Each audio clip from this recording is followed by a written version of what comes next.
Hi there, and welcome to our next evaluation task. My name is Tom Royston, and we're going to have a look today at some of the similar and typically contrasted magazine covers and film posters in this particular one, in comparison to our own product. So initially, we're going to take a look at this first film poster from Charlie St. Cloud. See, the film itself has quite a similar kind of storyline, like the almost like the afterlife in terms of what's happened after a strong relationship. You've got on the film poster itself, you've got the picture of the selling point of the film being the male role character, which is Zac Efron, and his name is actually across the middle of the poster itself, which really shows the selling point. Then you've got the picture of him right at the top, which again just almost asserts his role in the film. The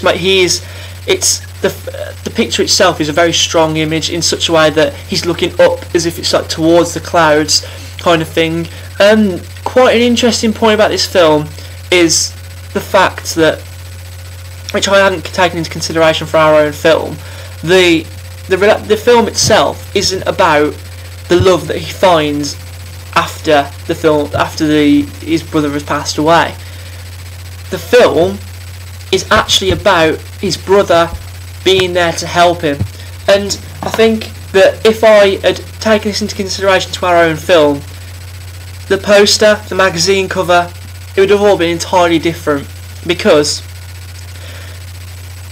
the film itself, the way that I've my perspective of the film is that the relationship between the male and female characters is the predominant role for the film, which isn't entirely true. So if you take this Charlie St. Cloud film poster for example, you've got the picture, it's strong, the top half of the image is just the main actor, so you immediately see that he is this focus, he is the focus of the entire film.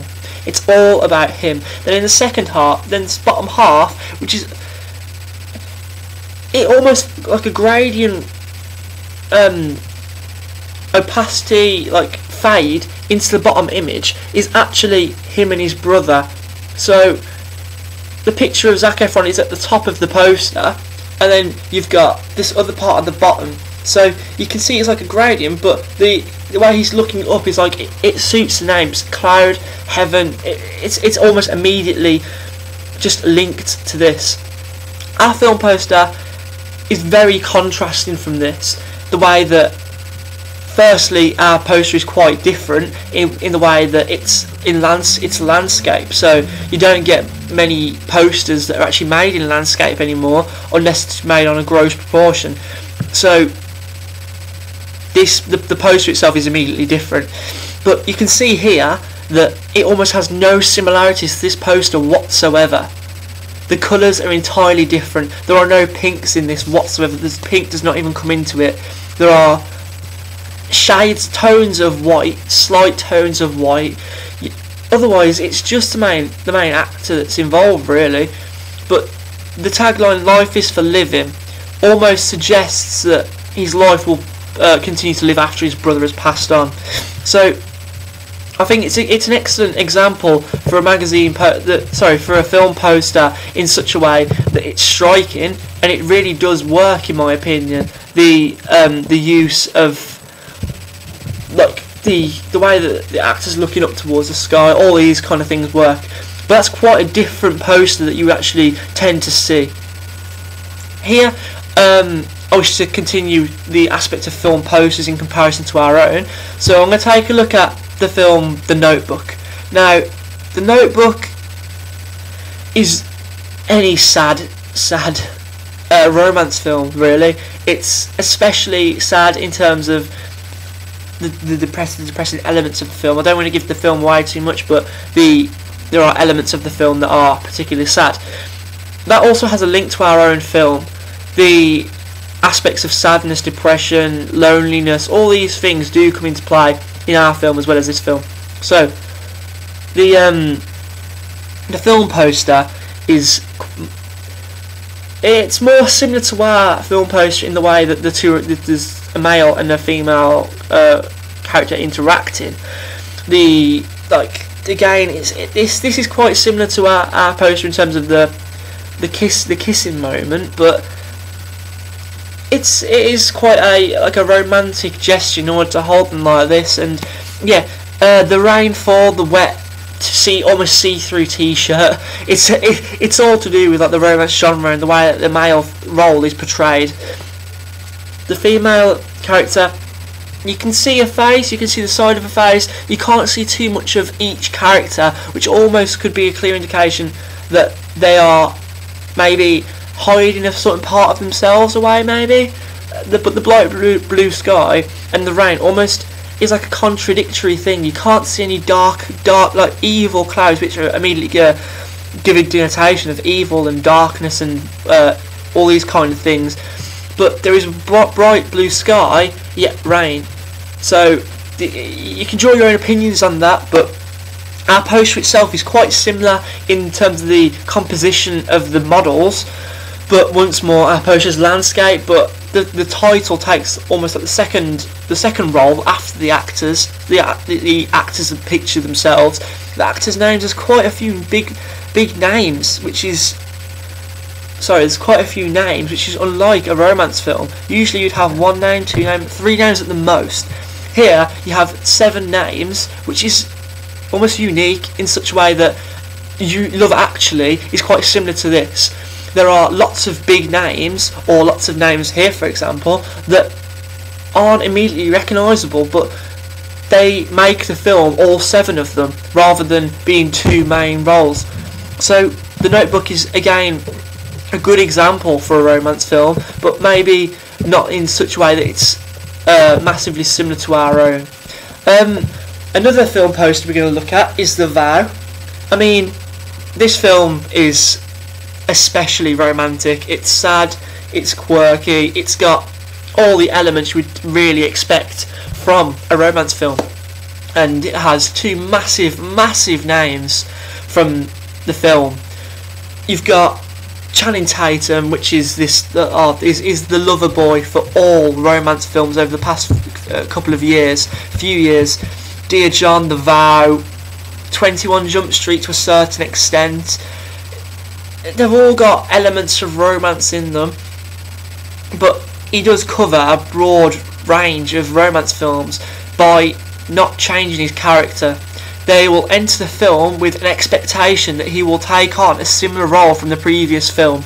You look at the film of Dear John and the role he plays in that. He is the male eye candy to a certain extent. He is the upsetter, but he's the person being upset at the same time. He has to go away, so he's almost upsetting himself in a way, but she's upsetting him by not being able to go with him. So you take into the consideration of The Vow, for example. You've got the accident takes place, she forgets her memory altogether, he becomes upset, and as female viewers want to see a sad male character, because immediate connotation of the depression, sadness is vulnerability, which means that almost an active viewer of media will immediately interact with this character and believe that if this is a reality, they could almost have a chance with this character, that he's available now. So they make this connection with him, they sympathise, they empathise, they really want to be part of this character's life.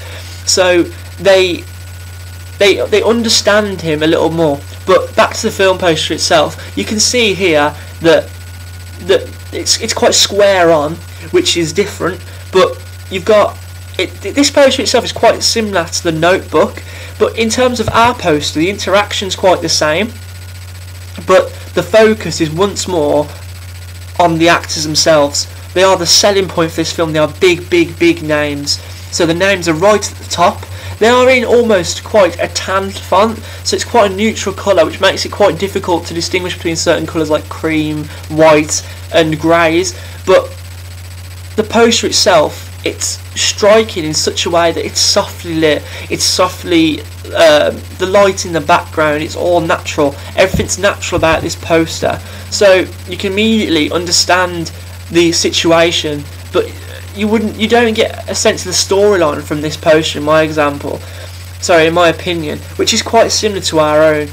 The tagline, it's just inspired by true events, so people almost believe it's going to have a selling point to film, which is right. It's quite a unique film, but in our own way as well, it is quite different. Our film is, so we don't want to give too much of the story. Just on the poster, you want to invite them in and make them watch this trailer, which I think is something that The Vow does very successfully, in the way that the lighting is key, the position of the models is key, the way that the models are looking at each other is key. Everything about that poster is really just part of the selling point for the film, because every single element of the poster must be taken into consideration.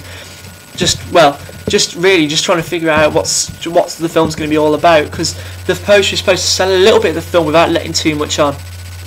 So finally, I'm going to take a look at the only landscape poster for a romance film that I actually came across, which is for P.S. I Love You. And initially our film came from this idea. The development of the film was initially from this. The being left behind is the initial thing you got to get to grip with, which is what happens in this film, and he leaves behind this trail of letters, all these things that she then has to sort the rest of her life out by herself. But by doing this, she never takes her mind off who was really there, which is very, very similar to our own film. The poster again itself, go back to that, it's good because you've got the writing is P.S. I Love You in a font which has been written, which is something you'd expect from the typography of the name of the film, P.S. being immediately represented as being part of a letter, all these kind of things. So you would expect it to be some sort of calligraphy, something along those lines, where it's looked like it's been written or scrawled. So you look at the poster itself, the red colours interact with the red that you've got from the actual font itself, and the interaction of the two is also very key. Gerard Butler is again a male role, which is a selling part of the film. The interacting, the subtlety of the letter in the back pocket to a certain extent is almost like a hint towards the film, which is quite subtle, but it's also it's very clever. So you've just got to look at the way that the two interacting, the way that he looks at her in terms of admiration, lust in a way, but the way that she's hugging him back, cuddling him back, is all some sort of equilibrium between the two. They understand each other. This is what they want. So this is actually the poster that I based our poster upon. Our poster itself, if I was to change it, I'd definitely make the characters a lot bigger. They'd almost fit the entire right hand side, because I think what we've done here is the models are a little bit too small. I did initially want to include the dead sister in the background, which would make it a little bit more striking, but I mean, in terms of this post here, it matches it so much better than I believe ours does ourselves. So all in all, our poster has certain similarities to other posters, and it also has many differences. I wanted to make a unique landscape poster. I think that to fit the building block on that, it makes it a little bit more easier, but also I think that it really is essential to make your film as unique as you possibly can. So that's my thinking behind our film poster. I thank you for listening. I've been Tom Royston. Thanks.